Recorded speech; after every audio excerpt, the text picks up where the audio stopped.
오늘의 사연을 시작합니다.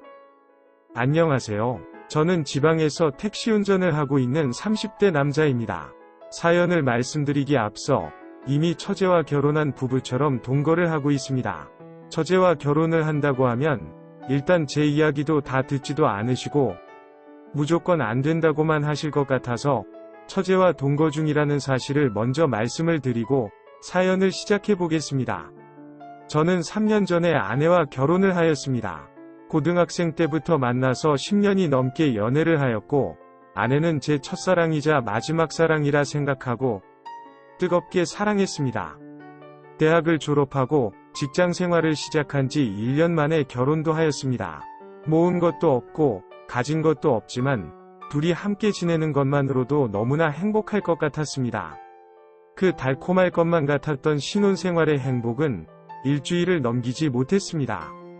꿈만 같았던 신혼여행을 다녀오고 나서 아내는 휴가가 며칠 남아서 집에 있었고 저는 휴가가 끝나서 바로 회사로 출근하였습니다. 밀린 업무와 결혼식에 와주셔서 고맙다는 인사로 바쁘게 하루를 보내느라 아내에게 연락도 하지 못하고 하루를 보냈습니다. 퇴근을 하고 기쁜 마음으로 집에 갔더니 집은 난장판이 되어 있었고 아내는 옷방문을 잠그고 방구석에서 쪼그려 앉아 울고만 있었습니다. 옷방문을 두들기다가 아무 소리도 없길래 열쇠를 열고 들어가니 경기를 일으키며 놀래다가 저를 알아본 후에야 저를 안고 펑펑 울기만 하였습니다. 제가 바쁜 하루를 보내고 있는 동안 아내는 태어나서 가장 끔찍한 하루를 보내고 있었습니다. 낮에 집안일을 다 해놓고 마트에 가서 저녁 식사를 준비할 장을 보고 돌아오는 길에 외딴 남자와 같이 엘리베이터에 탔고 저희도 신혼집이다 보니 이사 온 지 얼마 되지 않아서 같이 엘리베이터 탄 남자가 같은 아파트에 사는 동네 주민인지 아내에게 위해를 가할 괴한인지 알 수가 없었습니다. 밝고 웃음이 많았던 아내는 그 남자에게 먼저 인사를 하고 엘리베이터에서 내렸는데 갑자기 그 남자가 따라서 내리더니 아내를 데리고 강제로 저희 집에 들어온 것이었습니다. 그 다음부터는 여러분이 예상하시는 안 좋은 일들이 벌어졌습니다.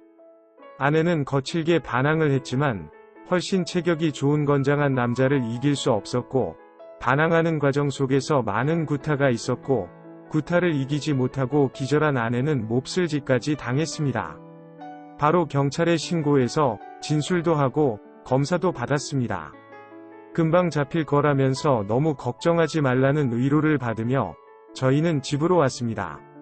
하지만 일주일이 지나도 2주일이 지나도 범인 잡히지 않았고 아내는 범인이 찍어간 아내의 사진이나 동영상이 인터넷이 퍼질까봐 무섭다면서 더 불안해하기 시작했습니다. 이럴 때 장인장모님이라도 계시면 좋겠지만 몇 년 전에 교통사고로 두 분 다 돌아가셨습니다. 그래서 처제에게 부탁해서 같이 살면서 아내 옆에 많이 있어달라고 부탁을 하였습니다.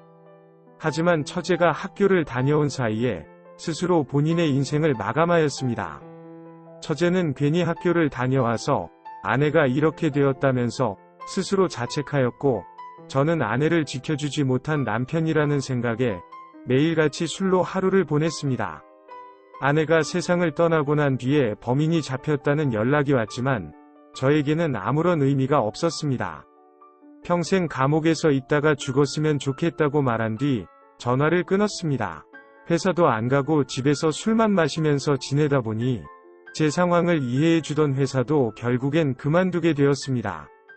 처제도 학교 갈 때마다 아내에 대한 죄책감과 미안함에 너무 힘들다면서 학교도 그만두었습니다. 저는 거실에서 술만 마셨고 처제는 방 안에 조용히 있었습니다.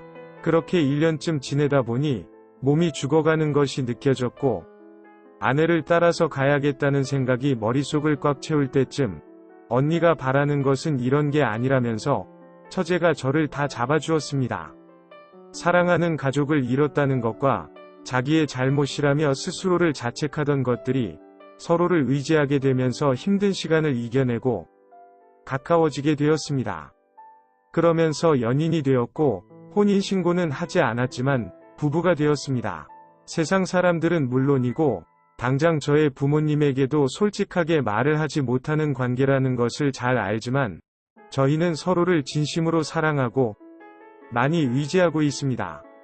동네에서는 이미 유명해진 아내 사건으로 처제와 지내는 것도 눈치가 보였고, 저도 회사도 그만두었고, 처제도 학교를 그만두었기에 모든 것을 정리하고 아무런 연고가 없는 지방으로 무작정 내려왔습니다. 사지멀쩡한 성인이 둘인데 뭐든지 열심히 하면 굶지는 않을 거라는 생각으로 무작정 편의점 창업을 하였습니다. 처음에는 아르바이트생으로 쓰지 않고 처제와 둘이서 교대로 돌면서 일을 하였고, 자리도 잡고 경험도 쌓이면서 지금은 아르바이트생과 처제가 운영하고 있습니다. 저는 개인 택시를 꿈꾸며 회사 택시를 운전하면서 다시 정상적인 일상으로 돌아오고 있습니다. 그래서 처제와 함께라면 다시 열심히 이 세상을 살아나갈 수 있다고 생각하는데, 언제까지 부모님과 가까운 친척들에게 속이고 지내야 할지 답답합니다.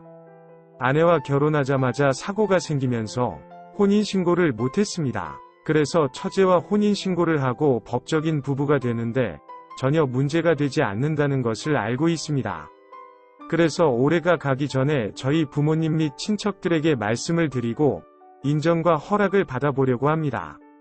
만약에 허락을 받지 못하더라도 부모님께는 정말 너무 죄송하지만 저희들끼리라도 작은 결혼식을 올리고 혼인신고도 할 생각을 가지고 있습니다. 그런데 처제를 생각하면 멋진 결혼식까지는 아니어도 예쁜 드레스 입고 가족들에게 축하를 받으면서 행복한 결혼식을 해주고 싶는데 저의 무리한 욕심일까요?